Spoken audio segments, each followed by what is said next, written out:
दिया है कि निम्नलिखित रासायनिक समीकरण को पूरा कीजिए। ठीक बात है भाई, यानी कि इन दिए हुए समीकरणों को हमको पूरा करना है। और जब बात इनको पूरा करने की आ रही है तो आप देखेंगे कि इधर दिया हुआ है और यहाँ पे एक खाली जगह छोड़ा हुआ है। अब दिए गए 4 विकल्पों में से यहाँ पे कोई ना कोई एक होगा। और जब आप इन प्रश्नों को करने जाते हैं तो या तो आपको पता हो कि जैसे ये एक पदार्थ है और ये एक पदार्थ है, आपस में मिलेंगे तो क्या प्रोडक्ट बनता है, तब तो आप कर पाएंगे। और यदि आप नहीं जानते हैं तो फिर आपके सामने प्रॉब्लम खड़ी होगी। लेकिन साथियों, अगर आपने ध्यान से पढ़ा होगा तो एक बड़ा बेहतरीन कॉन्सेप्ट आता है। अगर आप उसका यूज करें तो पक्का ये प्रश्न बहुत ही आसानी से कर सकते हैं। जैसे आपने पढ़ा होगा संतुलित रासायनिक समीकरण, संतुलित रासायनिक समीकरण का कॉन्सेप्ट पढ़ा होगा।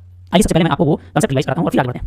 जैसे साथियों, आपने ये पढ़ा होगा कि आपने देखा होगा कि एक, आप ऐसे समझ लीजिए कि आप एक एरो देखेंगे ऐसे, है ना, और इधर एक हिस्सा होता है समीकरण का किसी भी रासायनिक समीकरण में, और एक पार्ट इधर होता है।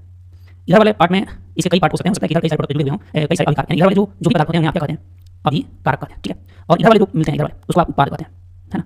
कभी कभी इधर एक ही पदार्थ हो सकता है या एक से अधिक पदार्थ हो सकते हैं, और ठीक इधर भी कई सारे प्रोडक्ट आपको मिल सकते हैं।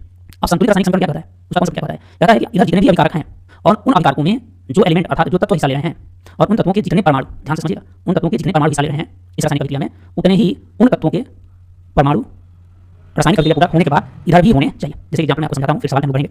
जैसे साथियों, एक आपने ये देखा होगा कि H2+O2, यानी कि ये हाइड्रोजन तत्व का परमाणु है और ये ऑक्सीजन तत्व का परमाणु नहीं, अणु है।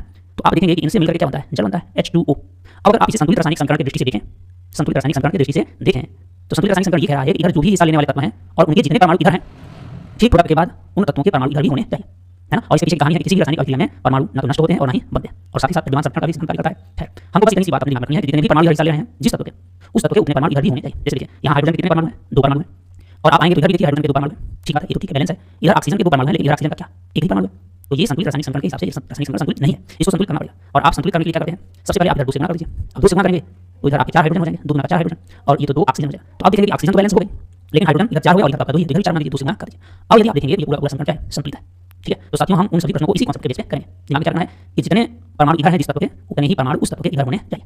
चलिए अब बढ़ते हैं अपने प्रश्न पे। देखिए, जैसे पहला प्रश्न देखिए, छोड़ दीजिए क्या बनता है, बस आप उसी कॉन्सेप्ट को।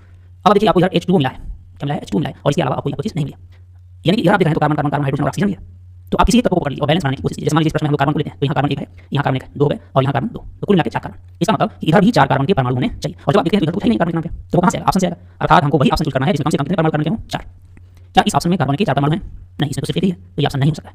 इसमें क्या यहाँ पे कार्बन के 4 परमाणु हैं, नहीं, इसमें 2 है, ये भी नहीं हो सकता है। क्या यहाँ पे कार्बन के 4 परमाणु हैं, देखिए 1 2 और 2 4, हाँ यहाँ है, तो इसको होल्ड करते हैं, इसके होने की संभावना है। ठीक है, अब ये नजर देखते हैं, यहाँ एक कार्बन 3 ही है, लेकिन हमको 4 चाहिए, तो ये नहीं हो सकता है। तो साथियों, जब आपने 3 ऑप्शन गलत कर दिया तो अभी जो आप ये होल्ड किए हैं इसका सही होना इसकी क्या है, मजबूरी है। इस तरीके से आपका ऑप्शन सी सही हो जाएगा।